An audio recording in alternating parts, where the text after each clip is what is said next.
Guys, welcome po sa ating new video. Pupunta po tayo ngayon sa Lulu Hypermarket, which is a 5 minutes walking distance sa aming bahay. Although naggrocery kami kahapon doon sa city center, and may mga gulay kasi or may mga things pa na hindi namin nabili. Wow, tignan mo yung payong ko. Bumabaliktad yung payong ko. Okay lang yan. Kakatawa naman. So tara na. Punta tayo ngayon sa Lulu. Bili ng mga or mag-grocery tayo ng konti. Tara na guys. Familiar na kayo sa mga iskinita na to guys. Kasi ito yung mga lagi kong nilalakaran. Shortcut.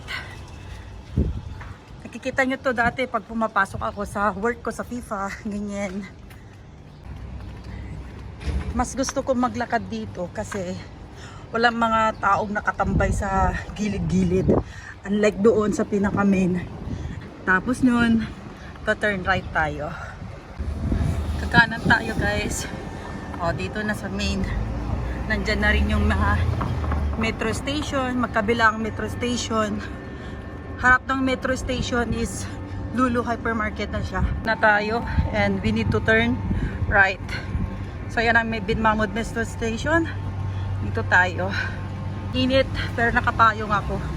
Ayan na yung Lulu. Nandito na tayo sa Lulu Hypermarket. Ramadan ngayon, walang masyado sigurong tao doon. Bili kami ng chicken kagabi sa Carrefour. Ubos na. Isang thigh part at saka isang leg na lang ang natira ko. Pero kailangan kong bumalik dito kasi kailangan kong bumili ng ibang parts ng manok. Kaya tulad ng Adidas. O diba Adidas Social. Palang manok, pang adobo. Namimiss ko na yun kasi. Ang init. Ay. Pero pagbalik ko, mag-over na ako. So na tayo. Entrance. Okay. Dito na tayo. So, kukuha na tayo ng cart. Cart tayo kasi marami tayong ilalagay. Lagay natin ng ating payong. Tapos tara na sa vegetable section. So tayo pumasok dito sa sa loob ng Lulu. Sinabihan tayo ng security guard na bawal daw. Pero nung sabi ko na walang problema, tapos pumunta ulit siya sa akin and then sabi niya wala daw problema. So it's okay daw as long as na wag ko daw kunan yung mga tao. Sabi ko I know the rules. Kaya na naman guys, may lumapit na naman ang security guard sa akin asking not to make a video. Pero sabi niya wag lang sa mga tao. And then sabi ko I know the rules. So ayan, proceed na naman tayo. Ano ba yan? I'm taking this wing beans. Ito, sigarilyas to sa atin. So, nakakuha na ako. Yan siya. Then, nakakita ako ng malunggay. Yan. So, bumili ako ng malunggay. So, yan. Na tayo ng okra. So, lahat yan, add to cart na natin. O, diba? Daming gulay. Tapos, nakakita ako dito guys ng ito, patola. Kukuha ako ng patola. Masarap to sa sardinas with miswa. Kuha tayo. Tayong guwapa. Ayan. Pero bumili tayo na ito, luya. Tapos nakakita ako ng yung daludal or sa gabi. Fresh siya pero ang mahal naman. Isang balot, isang bundle pala is $12.75. So mahal siya. Tapos matataba. Ayoko. Carrots din dito. Ayan. Kumuha lang ako ng dalawa. Dalawang piraso lang. So, nandito na tayo sa iba't ibang klase ng mangga. Okay. May hinahanap ako na mangga na masarap. Yung parang native na sa atin na pag nahinog is masarap siya. And I found this Alfonso mango. Hindi ko lang to alam kung saan siya galing. And kumuha po ako ng tatlo. Pahinog pa lang siya pero mabango na. Tatlo lang yan for $12.75 a kilo. Nakalimutan natin sa Carrefour last time. So, bili tayo ng lemon. This is mandarin from Turkey. So, just now is 5 real. After 5 minutes, 5.50. Now it's 5.50. So, never mind. Papakilo natin. This is 5.50. Start natin. Pakilo na tayo. Pupunta na tayo sa meat section. Kuha tayo ng ibang manok or baka at iba pa. Malamig na dito. Dati kasi dito nag-uubusan ng mga manok. Yung manok, pag ubos na, nilalagay nila itlog. Kaya, maaga tayo ngayon para check natin kung may available. Punong-puno, dami. O, diba? Dami yan. Dito, punong-puno. Diba, guys? Hehe. Oh, nandito na. Kailangan talaga maging maaga. O, dati ito, 3 real, naging 4.50 na. So, kuha akong dalawa. Sayang, hindi na lang sana ako kumuha sa city center. Kasi yung mga natira doon, parang ano na yun eh, pinagpilian na. So, dami tayong mabibili dito. Diba? Ngayon lang ako nakachamba talaga. Kasi maaga akong pumunta dito.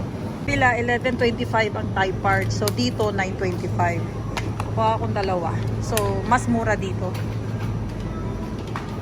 Kung magkano yan, 5.25. Pero mas mura naman yung paa ng manok na kinuha ko. Hindi pala malalaki. Tignan mo, super fresh, bagong katay, bagong deliver talaga. Meron din tayong wings dito, 8.50.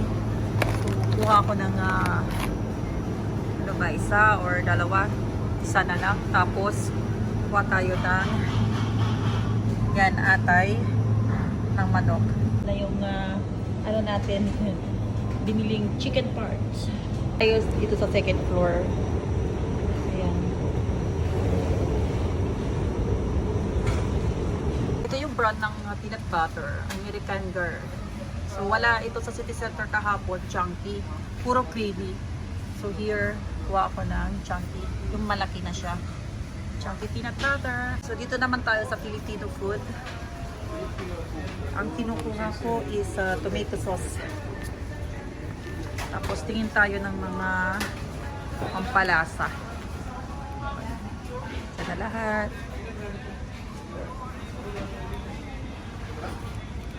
Brook cubes ang hinahanap ko. Ayun. So, shrimp. Ayan. Bumili ako kahapon ng fish. Wala akong mahanap na shrimp. So, nandito yung shrimp. Kuha tayo niyan. Tapos, chicken. Isang chicken. May beef pa ako doon na cubes. So, yan. Bibili natin. Siyempre, hindi makukumpleto grocery pag walang kung bibilhin na drinks. So, andyan si pineapple. Ito. Para sa mga high blood. Ito, may pineapple, may orange doon. So, kuha tayo. So, tig 350 lang yan, guys. So, kuha akong dalawa dito.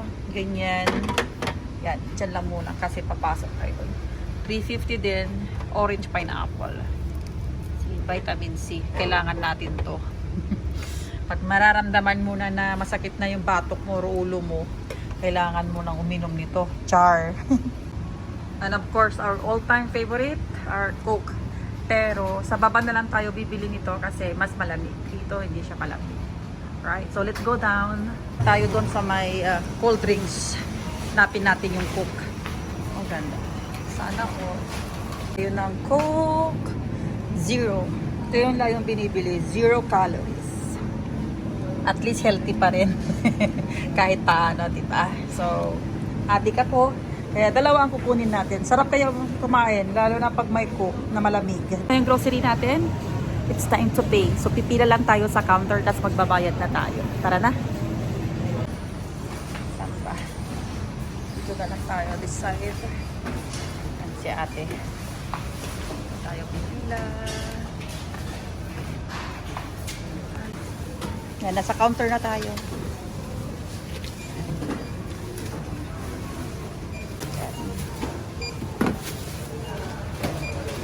Magkano kaya bill natin dito? May pa-contest sila. Kailangan natin mag-register dito. So, ayan o. Diba? I-enter lang natin to. Nandyan si ate. Tinulungan niya ako. So, ayan. Sana manalo pala rin tayo. Diba? Let's go na guys. Uwi na tayo. Luluto pa tayo, OMG. Kuha na tayo ng Uber pabalik sa bahay. Sa dami nito, hindi ko naman mabibit-bit, no? Tapos ang init-init. Hanap tayo ng Uber dito. Oh, Diyos ko Lord. Ay, kahit tumampay ka dito, may init. Ano ba yan? Good luck naman. Wala na naman yung inipon ko na kaputian. Inipon ko ng ilang buwan. Ngayon, 1 minute, ubos na. Tapos na. So, ayan. Tignan mo naman yung tsura natin, guys. Oh, di ba? Init. Buti na lang may dala akong payong. Pero, yung security guard na sinabihan ko na maghanap ng taxi, nakahanap na siya. So, antayin na natin siya na mag-turn. Turn around. Init. Grabe. Plus 11 na kasi dito. But it's okay guys. Meron na naman tayo nahanap. Wait na lang natin siya. Dumating na yung Uber natin. Yung taxi. Lagay lang natin tong mga gamit natin. There. I don't know where's the egg. Ah, this one is the egg. It's okay. I can bring inside.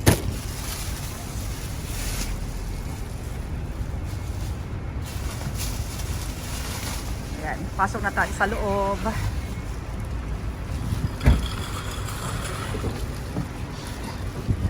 Guys, tapos na yung part 2 na pamimili natin.